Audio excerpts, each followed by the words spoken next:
Pernah nggak sih kalian berharap bisa baca pikiran orang? Gimana kalau ternyata itu bukan kekuatan super, tapi sebuah skill yang bisa dipelajari? Ada loh seorang mentalis yang ngaku kemampuannya itu sama sekali bukan sihir. Penasaran kan? Yuk kita bedah bareng-bareng metodenya dan lihat apa yang bisa kita pelajari dari dia. Nah, ini dia kuncinya. Ini bukan soal sihir, tapi soal membaca orang. Mentalis Oz Pearlman ini negesin kalau kemampuannya itu hasil dari pengamatan super tajam selama puluhan tahun, bukan bakat paranormal. Tiba-tiba, yang tadinya kelihatan mustahil, jadi masuk akal kan? Oke, jadi gimana sih cara kerjanya di dunia nyata? Coba deh kita bongkar salah satu triknya yang paling bikin melongo. Kita bakal lihat gimana pengamatan yang kelihatannya sepele bisa jadi tebakan yang akurat banget. Tantangannya nih, kelihatan mustahil banget. Perlman minta seorang penonton, namanya Ian, buat mikirin satu aja orang terkenal, mau yang masih hidup atau udah meninggal. Coba bayangin, kemungkinannya kan gak terbatas ya. Dari jutaan nama, gimana caranya coba nebak dengan bener? Nah, disinilah kejeniusannya kelihatan. Perlman tuh nggak bener-bener baca pikiran Ian, tapi dia baca bahasa tubuhnya. Dari gerak-geriknya, dia bisa nangkep vibes orang udah meninggal. Terus dia lihat tangan Ian di saku, ini tuh isyarat yang dia baca sebagai interaksi antar cowok. Dia juga nangkep loh pas Ian kelihatan bingung soal nama belakang dan kelihatan susah pas ngitung huruf nama depannya. Setiap detail kecil ini jadi petunjuk. Oke, dengan semua petunjuk ini, seorang pria udah meninggal, nama depannya panjang, dan kayaknya nggak punya nama belakang yang umum, kalian bisa nebaknya kira-kira siapa. Nah, disinilah ketegangannya mulai memuncak. Jawabannya, Alexander Agung. Gila, akurat banget kan? Ini bukti nyata kalau pengamatan yang tajam bisa ngasilin sesuatu yang kelihatannya kayak sihir. Tapi ini lebih dari sekedar hiburan loh. Prinsip yang sama ternyata bisa banget kita pakai sehari-hari. Sekarang, yuk kita bawa kekuatan super ini dari panggung ke kehidupan kita sehari-hari. Kita bakal bahas satu masalah universal yang pasti kita semua pernah ngalamin dan gimana pengamatan bisa jadi solusinya. Kalian pasti pernah ngalamin ini. Baru kenalan, salaman, orangnya nyebutin nama, 1 detik kemudian namanya hilang gitu aja.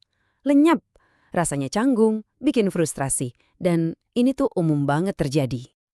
Dan tahu nggak, kesalahpahaman terbesarnya tuh di sini. Ini bukan masalah ingatan kita yang jelek. Masalahnya adalah kita nggak pernah benar-benar dengerin nama itu dari awal. Pikiran kita tuh terlalu sibuk mikirin, abis ini ngomong apa ya? Jadi informasinya nggak pernah masuk ke otak. Jadi solusinya gimana dong? Nah, Perlman nawarin formula 3 langkah yang simpel dan gampang banget diingat.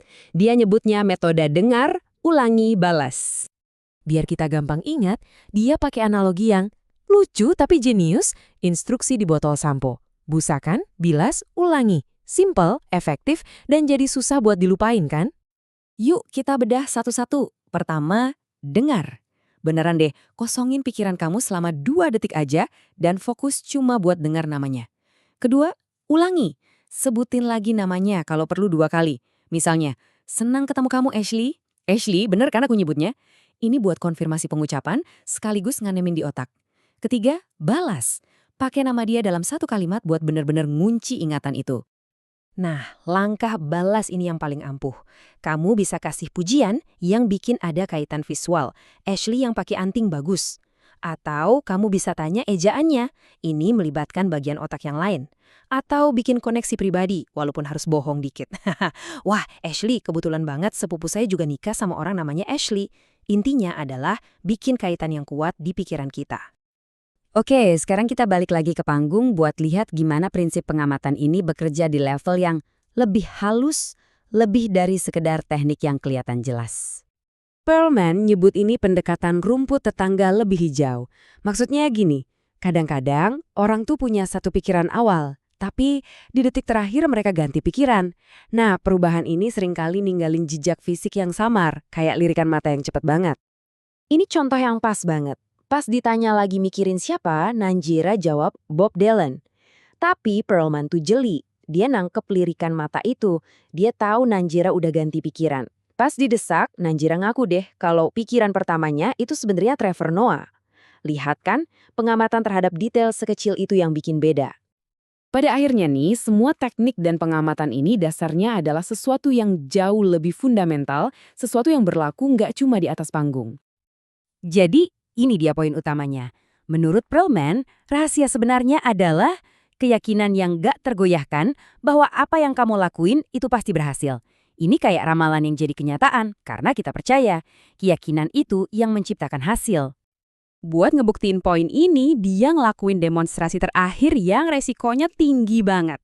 Dan propertinya cuma sebuah frisbee seharga 87 sen dengan rating 1,5 bintang di Amazon. Yang deskripsinya aja, frisbee terburuk di dunia. Tantangan terakhir ini bukan buat Perlman lagi. Kali ini dia ngasih kekuatan ke seorang penonton acak namanya Brad yang kepilih gara-gara lemparan frisbee tadi buat baca pikiran penonton lain, Jeff Johnson. Ini dia momen puncaknya. Brad, yang sama sekali nggak punya latihan, berdiri di depan semua orang. Satu-satunya bekal dia cuma instruksi dari Perlman buat percaya kalau dia bisa. Dengan mata tertuju ke Jeff, dia harus nebak nama yang ada di papan tulis. Brad pun menebak, Barack Obama. Jeff ngebalikin papannya, dan bener. Penonton langsung heboh. Ini jadi bukti nyata kan? Keyakinan yang nggak tergoyahkan, bahkan pada orang yang nol pengalaman, bisa menciptakan hasil yang luar biasa. Nah, ini ngebawa kita ke pertanyaan terakhir buat kalian semua. Di luar trik ingat nama atau baca bahasa tubuh, pesan intinya itu soal kekuatan pikiran kita sendiri. Jadi pertanyaannya bukan lagi apa yang bisa dilakuin seorang mentalis, tapi apa yang bisa Anda capai kalau Anda punya keyakinan yang benar-benar nggak tergoyahkan.